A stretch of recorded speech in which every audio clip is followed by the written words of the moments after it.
Hi అందరికీ. ఈరోజు మనం ఎన్సిఈఆర్టీ 10th క్లాస్ సిలబస్లోని ఏ లెటర్ టు గాడ్, ఇది గ్రెగేరియో లోపెజ్ ఫ్యూంటెస్ రాశారు. దాని గురించి తెలుసుకుందాం. గ్రెగేరియో లోపెజ్ ఫ్యూంటెస్ అనేటువంటి రచయిత మెక్సికోకు చెందినటువంటి ప్రముఖ రచయిత.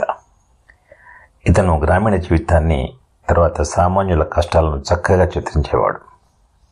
అతను రాసిన కథ ఏ లెటర్ టు గాడ్. ఇది మనుషుల నమ్మకాన్ని, నిజాయితీని మరియు మనసులో దాగిన ఐరనీని చూపిస్తుంది. ఇది ఒక సీదా రైతు కథ అయినా అందులో ఉన్న ఫెయిత్, సింప్లిసిటీ మరియు హ్యూమన్ నేచర్పై చాలా లోతైన భావాలు ఉన్నాయి. ప్రతి పారాగ్రాఫ్ స్క్రీన్ మీద కనిపిస్తుంది. ఎక్స్ప్లెనేషన్ తెలుగులో ఉంటుంది. మొదటి పారాగ్రాఫ్. అక్కడ ఒక ఇల్లు ఉంది. ఆ ఎంటైర్ వ్యాలీలో, అంటే లోయలో, ఒకే ఒక్క ఇల్లు. చిన్న కొండ మీద ఇల్లు ఉందన్నమాట. ఆ హైట్ నుంచి చూస్తే, పైనుంచి చూస్తే కింద నది, ఆ తర్వాత మొత్తం పక్వానికి వచ్చినటువంటి, అంటే రైపెన్ అయినటువంటి కార్న్ పొలాలు, తర్వాత వాటిలో ఉన్నటువంటి పువ్వులన్నీ కనిపిస్తాయి. ఆ పువ్వులను చూస్తే మనకు పంట చేతికి వస్తుందని, అంటే హార్వెస్ట్కు చేరుకుందని మనకు అర్థమవుతుంది. Next paragraph. ఇప్పుడు మంచి వర్షం పడబోతోంది అని లెంచో అంటాడు. ఇక్కడ అతని మాటల్లో ఆశ కనిపిస్తుంది. ఎందుకంటే అతను చాలా కాలంగా వర్షం కోసం ఎదురు చూస్తూ ఉన్నాడు. ఆవిడ, అంటే లెంచో భార్య, అప్పటికే సప్పర్ తయారు చేస్తోంది. ఆమె అంటుంది, అవును, అది దేవుడి ఇష్టం మీద ఆధారపడి ఉంటుంది అని ఆమె రియాక్ట్ అవుతుంది. ఇక్కడ మనం చూడవచ్చు, పిల్లలు, అంటే ఆమె పెద్ద పిల్లలు పొలంలో పనిచేస్తూ ఉన్నారు. చిన్న పిల్లలు ఇంటి దగ్గర ఆడుకుంటూ ఉన్నారు. కానీ ఆవిడ భోజనం తయారు చేసి పిలిచేసరికి వాళ్ళందరూ డిన్నర్ కోసం లోపలికి వచ్చారు. Next paragraph. వాళ్ళు భోజనం చేస్తూ ఉంటే లెంచో ఊహించి చెప్పినట్టుగానే పెద్ద పెద్ద వర్షపు చినుకులు పడటం మొదలైంది. నార్త్ ఈస్ట్ దిశలో భారీ క్లౌడ్స్ ఆకాశంలో దగ్గరగా వస్తున్నట్టు కనిపించాయి. అంటే ఆ దిశలోంచి వర్షం వచ్చే ఇండికేషన్ కనిపించింది. ఆ సమయంలో గాలి చాలా ఫ్రెష్గా, స్వీట్గా మారింది. అప్పుడు ఆ వ్యక్తి, అంటే లెంచో, బయటికి వెళ్ళాడు. ఎందుకో స్పెసిఫిక్గా ఏ పని మీదనో కాదు. వర్షపు చినుకులు తన శరీరాన్ని తడిపేటప్పుడు వచ్చే ఆనందం కోసం మాత్రమే అతను వెళ్ళాడు. అతనికి వర్షంలో తడవటం ఒక అనుభూతి. తిరిగి లోపలికి వచ్చిన తర్వాత వెంటనే అతను ఉత్సాహంగా అన్నాడు, ఇవి సాధారణ రెయిన్ డ్రాప్స్ కావు. ఇవి దేవుడు మనకు పంపిన కొత్త కాయిన్స్ లాంటివి. ఈ పెద్ద డ్రాప్స్, అంటే 10 సెంట్ కాయిన్స్, చిన్నవి 5 సెంట్ కాయిన్స్లా ఉన్నాయి అని అన్నాడు. అంటే అతని దృష్టిలో వర్షం అంటే కేవలం నీరు కాదు, అది సంపదలా అనిపిస్తుంది. ఎందుకంటే ఆ వర్షం వల్ల పంట బాగా పండుతుంది. ఇదే ఆ శతంలో ఉంటుందన్నమాట. Next paragraph. అతని మొహంలో సాటిస్ఫైడ్ ఎక్స్ప్రెషన్ కనిపించింది. అతను చాలా సంతోషంగా ఉన్నాడు. ఎందుకంటే అతను ఏం చూస్తున్నాడు అంటే ఒక రైప్ కార్న్ ఫీల్డ్, అంటే పక్వానికి వచ్చినటువంటి మొక్కజొన్నల తోట. ఆ తోటలో ఫ్లవర్స్ కూడా ఉన్నాయి, అంటే కంకులు పూర్తిగా మొలిచాయి. ఈ ఫీల్డ్ మీద రెయిన్ కర్టెన్, అంటే వాన పరదలాగా కప్పి ఉంది. అతను దాన్ని చూస్తూ చాలా తృప్తిగా, సంతోషంగా ఉన్నాడు. కానీ సడన్గా స్ట్రాంగ్ విండ్ వేయడం మొదలైంది, అంటే గాలి వేయడం మొదలైంది. వర్షంతో పాటు మంచుతో కూడినటువంటి గుండ్ల వర్షం కూడా పడడం ప్రారంభమైంది. Next paragraph. ఇక్కడ హెయిల్ స్టోన్స్, అంటే వర్షంతో వచ్చిన గుండ్రంగా ఉన్న మంచు ముద్దలు ఎలా ఉన్నాయంటే న్యూ సిల్వర్ కాయిన్స్ లాగా ఉన్నాయి. అంటే కొత్తగా నాణ్యమైనటువంటి వెండి నాణేలలా మెరుస్తూ ఉన్నాయి. సో రైటర్ ఏం చెప్తున్నాడంటే ఇవి నిజంగా వెండి నాణాల వల్లే మెరిశాయి. ఇక్కడ exposing themselves to the rain, అంటే వానలో తడుస్తూ బయటకు వెళ్ళారు.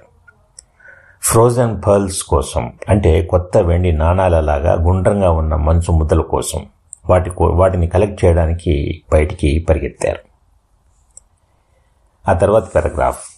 It's really getting bad now, అంటే ఇప్పుడు అది చాలా బ్యాడ్గా మారుతోంది అని రైతు చెప్తున్నాడు. అంటే వాతావరణం మరింత భయంకరంగా మారుతోంది. గాలితో మంచు వర్షం ఇంకా పెరుగుతోంది. ఇది తొందరగా ఆగిపోతుందని, తక్కువసేపే ఉంటుందని లెంచో అంటున్నాడు. కానీ వాస్తవం ఏంటంటే అది తొందరగా ఆగలేదు. ఇంతకు తర్వాత ఏం జరిగిందనంటే ఆల్మోస్ట్ 1 hour వరకు కూడా హెయిల్ స్టోన్స్ వానలా కురుస్తూనే ఉన్నాయి. Next paragraph.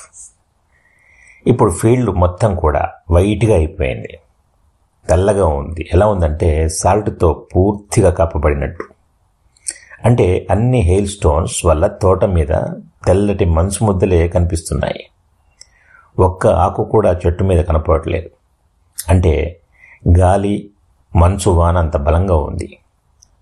The corn was totally destroyed. The flowers were gone from the plants. అంటే పంటలపై ఉన్న పువ్వులు కూడా పోయాయి. లెంచోకి అది పాపం ఆర్థిక నష్టమే కాదు, అతని ఆత్మ కూడా దుఃఖంతో నిండిపోయింది. Next paragraph. వర్షం, గాలి, మంచు వాన ముగిసిన తర్వాత లెంచో తన తోట మధ్యలో నిలబడ్డాడు. అంటే ఇది సింబాలిక్గా కూడా పవర్ఫుల్ సీన్. తన పంట మధ్య నిలబడి తన నష్టాన్ని చూస్తూ ఉన్నాడు. లెంచో తోట మధ్యలో నిలబడి తన కుమారులతో అన్నాడు. ఇక్కడ లెంచో ఏం కంపేర్ చేస్తున్నాడు అంటే లోకస్ట్ ప్లేగ్, అంటే జొన్నలపై పడే మిడతల దండుతో. లోకస్ట్ ప్లేగ్ అంటే మిడతల దండు. అవి వచ్చినా కూడా ఇంత నష్టం చేసేవి కావు. అంటే మిడతల పురుగులు వచ్చినా కూడా కొంత పంటైనా మిగిలేది. కానీ ఇది ఏం చూపిస్తుందంటే హెయిల్ స్టార్మ్ వల్ల అయితే కేవలం ఒకదానికి ఛాన్స్ లేకుండా పూర్తిగా నాశనం అయిపోయింది. అంటే అసలు మిగలలేదని అర్థమవుతుంది. Next paragraph. ఆ రాత్రి చాలా సారోఫుల్ రాత్రి అన్నమాట. దుఃఖభరితమైనటువంటి రాత్రి. ఆ కుటుంబం కోసం ఇది చాలా పెయిన్ఫుల్ నైట్. వాళ్ళ కష్టాలు, ఆశలు అన్నీ నాశనం అయిపోయాయి. కాబట్టి వాళ్ళు కంపిస్తున్న గుండెలతో రాత్రి గడిపారు. వాళ్ళు నెలల తరబడి శ్రమించారు, పంటను పెంచారు. కానీ ఇప్పుడు సిచ్యువేషన్ ఏంటి? మొత్తం మారిపోయింది. చేసిన మొత్తం పని వృధా అయిపోయింది. అందుకే లెంచో అంటున్నాడు, ఈ సంవత్సరం మనం అందరం ఆకలితో మాడిపోతాం.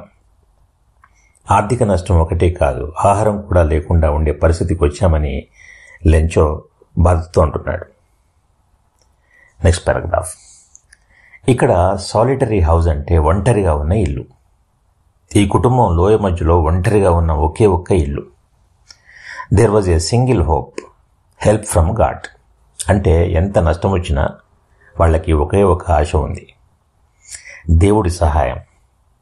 Don't be upset even though this seems like a total loss. ఇక్కడ ఈ మాటలు ఎవరు చెప్తున్నారో ఖచ్చితంగా తెలియదు, కానీ మనం ఊహించుకోవచ్చు. లెంచో కుమారుడు లేదా భార్య అయి ఉండవచ్చు. అంటే ఇది మొత్తం స్పష్టంగా అనిపించినా నువ్వు ఇంతగా బాధపడవు, ఎవరు ఆకలితో చనిపోరు అన్న నమ్మకం దాంట్లో ఉంది. ఇది ఒక కన్సోలింగ్ డైలాగ్. అంటే దేవుడు ఏదో ఒక మార్గం చూపిస్తాడు, సహాయం చేస్తాడు అన్న విశ్వాసం ఈ మాటల్లో మనకు కనిపిస్తుంది. Next paragraph.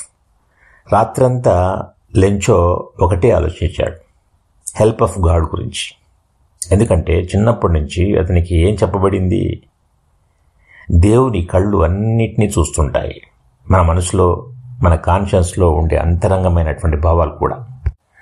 లెంచో ఒక aux of man. Aux of a man అంటే ఎద్దులా కష్టపడే రైతు. పొలాల్లో బాగా హార్డ్ వర్క్ చేసేవాడు. కానీ అంతటి శ్రమ జీవి అయినప్పటికీ కూడా అతనికి చదవటం, రాయటం కూడా వచ్చు. Next line. ఆ తర్వాత ఆదివారం తెల్లవారుజామున లెంచో ఒక లెటర్ రాయడం ప్రారంభించాడు. ఆ లెటర్ని టౌన్కు తీసుకెళ్లి తానే స్వయంగా మెయిల్ బాక్స్లో వేసేలా ప్లాన్ చేసుకున్నాడు. మరి ఇంతకు ఆ లెటర్ ఎవరికంటే అది ఎవరికో కాదు.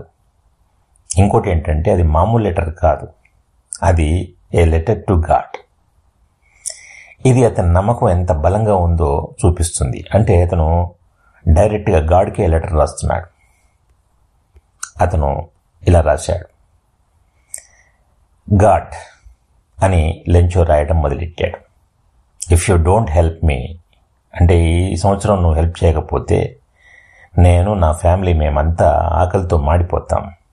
నాకు మళ్ళీ నా పొలాన్ని సాగు చేసేందుకు మరియు కొంత పంట వచ్చే వరకు బతికించేందుకు 100 pesos అవసరం. ఎందుకంటే హెయిల్ స్టోర్మ్ కారణంగా మేమంతా కోల్పోయాం అని దాంట్లో రాశాడు. లెంచో దేవుణ్ణి నిజమైన చిరునామాగా భావించాడు. ఆయనకు టు గాడ్ అనే అడ్రస్ రాస్తే చాలని అనుకున్నాడు. తన భవిష్యత్తు మొత్తం ఆ లెటర్పై ఆధారపడి ఉందనే భావనతో, ఇంకా బాధతో ఉన్నా కూడా అతను ఆ లెటర్ను పోస్ట్ చేశాడు. ఇది అతని ఇన్నోసెంట్ బిలీఫ్కి నిదర్శనం. తర్వాత నెక్స్ట్ పారాగ్రాఫ్.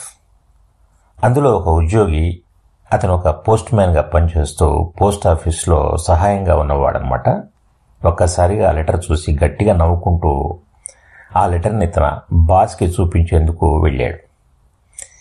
ఎందుకంటే అతను ఆ లెటర్ మీద అడ్రస్ చూశాడు. లెటర్ టు గాడ్ అని రాయబడి ఉంది కదా, దాన్ని చూశాడు. అంటే తన మొత్తం జీవితంలో, కెరియర్లో అతను పోస్ట్ మ్యాన్గా పనిచేసినటువంటి రోజుల్లో మొత్తంలో కూడా అలాంటి అడ్రస్ ఎప్పుడు కూడా అతను చూడలేదు. కాబట్టి అతనికి నవ్వు వచ్చేసింది. Next paragraph. పోస్ట్ మాస్టర్ ఒక ఫ్రెండ్లీగా, బొద్దుగా ఉండే మంచి మనసున్న వ్యక్తి. మొదట గట్టిగా నవ్వాడు అది చూసి. ఏది, లెటర్ టు గాడ్ అనేటువంటి దాని అడ్రస్ చూసి నవ్వాడు. కానీ వెంటనే అతని ముఖం గంభీరంగా మార్చుకున్నాడు. తన డెస్క్ మీద లెటర్ని తడుముతూ ఇలా అన్నాడు, వాట్ ఫెయిత్, బా ఎలాంటి నమ్మకం ఇది. ఈ లెటర్ రాసిన మనిషికి ఉన్న నమ్మకం నాకున్న ఎంత బాగుండేది. ఇంత స్ట్రాంగ్ ఫెయిత్ ఎవరికైనా ఉండాలంటే చాలా గొప్ప విషయం అని అతనికి అనిపించింది. లెంచో దేవుడితో నిజమైన సంబంధాన్ని ఏర్పరచుకునేంత నమ్మకంతో ఉన్నాడని పోస్ట్ మాస్టర్ భావించాడు. Next line, next paragraph. అందుకే రైటర్ అంటే నారేటర్ లెంచోకి ఉన్న ఫెయిత్, ఎవరి పట్ల, గాడ్ పట్ల ఉన్నటువంటి ఫెయిత్ అనమాట, దాన్ని షేక్ చేయకూడదని భావించి పోస్ట్ మాస్టర్ ఒక ఆలోచన చేశాడు. ఈ లెటర్కి మనమే రిప్లై ఇస్తే ఎలా ఉంటుంది అన్నది అతని ఆలోచన. కానీ లెటర్ను ఓపెన్ చేసి చదివిన వెంటనే అతనికి అర్థమైంది, ఇది రిప్లై చేయాలంటే కేవలం గుడ్ విల్, ఇంక్ మరియు పేపర్ సరిపోదు, ఇంకొంచెం ముఖ్యమైనది కావాలి. అదేంటంటే డబ్బు, మనీ. Next paragraph. కానీ పోస్ట్ మాస్టర్ తన నిర్ణయానికి కట్టుబడి ఉన్నాడు.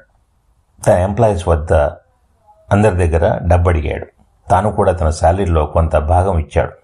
మరియు తన ఫ్రెండ్స్తో కొంతమందిని కూడా for an act of charity అంటూ డబ్బు ఇవ్వమని ఒప్పించాడు. Next paragraph. 100 pesos మొత్తం కలిపి ఇవ్వడం పోస్ట్ మాస్టర్కి సాధ్యపడలేదు. అందుకే లేచోకు సగానికి కొద్దిగా మాత్రమే, కొంచెం సగానికి కొంచెం ఎక్కువగా మాత్రమే పంపగలిగాడు. ఆ డబ్బును ఎన్వలప్లో పెట్టేసి అడ్రస్ టు లెంచో అని రాసి పంపించాడు. దాంతోపాటు ఒక చిన్న లెటర్ కూడా ఉంచాడు. అందులో సంతకం లాగా ఒకే ఒక పదం ఉంది, గాడ్ అని. Next paragraph. ఆ తర్వాత సండే లెంచో ఎప్పట్లా కాదని కొంచెం ముందుగానే పోస్ట్ ఆఫీస్కి వచ్చాడు. తనకి ఎవరైనా లెటర్ పంపారా అని అడగడానికి వచ్చాడు.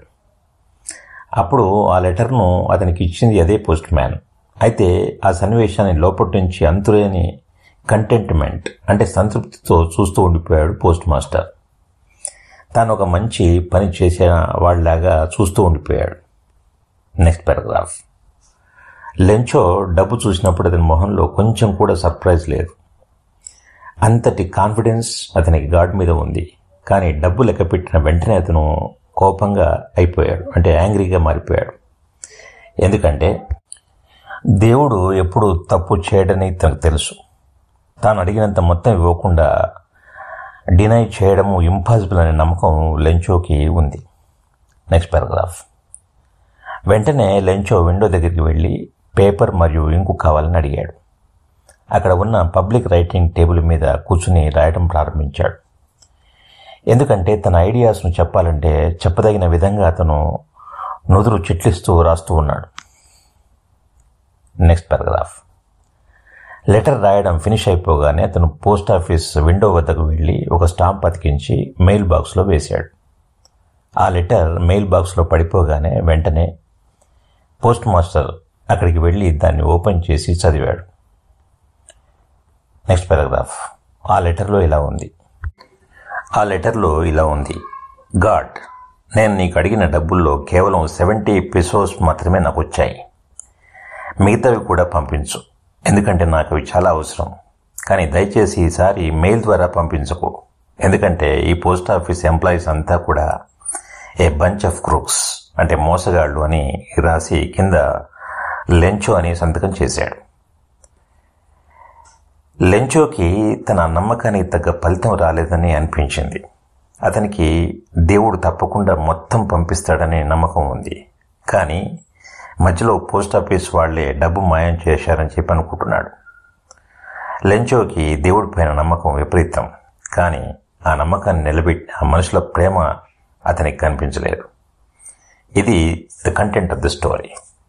Thank you for watching.